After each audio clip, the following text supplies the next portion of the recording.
Hello students, I am Tithi Khandel from the Great India School, Raipur, Chhattisgarh.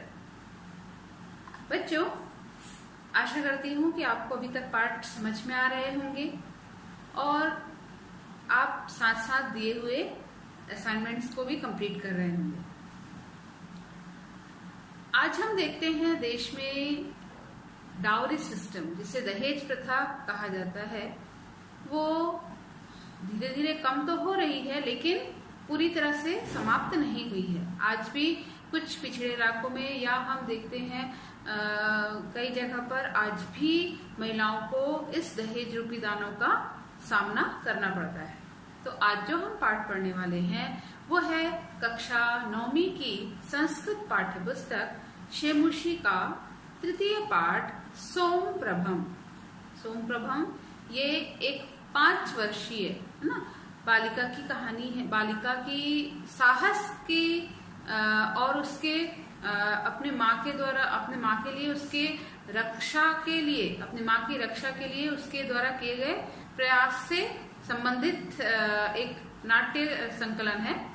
तो इसके माध्यम से हम देखेंगे कि कैसे आज भी दहेज लोभी जो दानव है, जो मनुष्य रूप में आज भी किस प्रकार से स्त्रियों को प्रताड़ित करते हैं, है ना।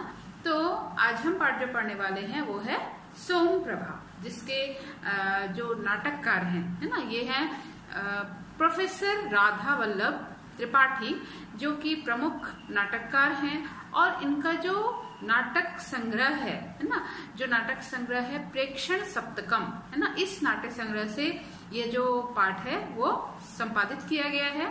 और इस पाठ में दहेज प्रथा का जो रूप है, निंदनीय रूप है, उसको उजागर करने का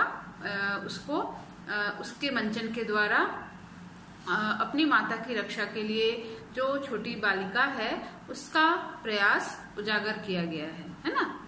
तो आइए पाठ हम शुरुआत करते हैं।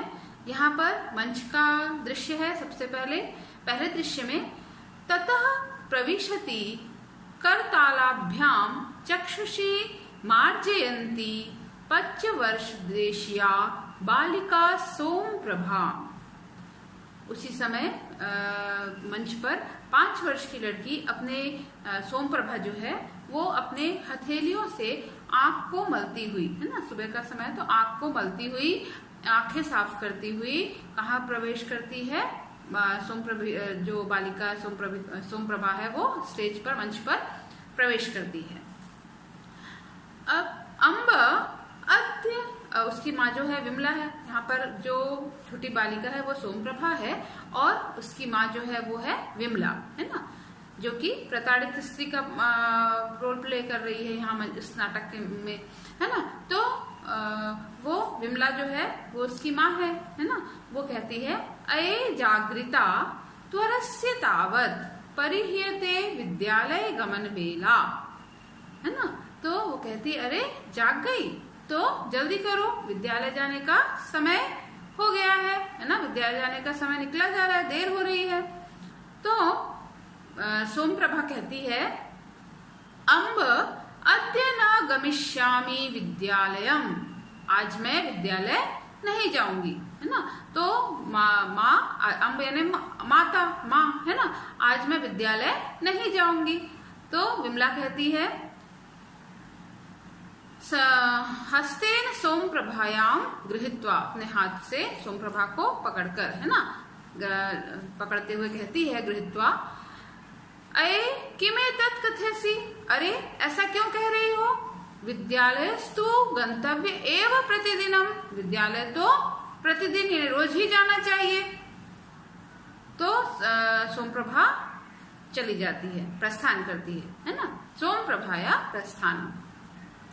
अब उसी समय श्वश्रु यानी सास, है ना, उसकी जो सास है मदर इन लॉ विमला की, वो आवाज लगाती, पुकारती है विमले अयि दुष्टे कुत्र मुत्रासी कियत कालात शब्दापयामी, है ना।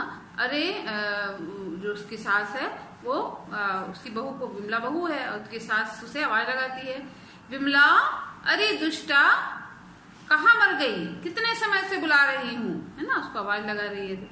तो विमला कहती है सकरुणम, करुणा के साथ, सकरुणम में, है ना, करुणा के साथ, निक्षम्य देखते हुए, है ना, करुणामयी, क्योंकि अब फिर वो दुखी है क्योंकि।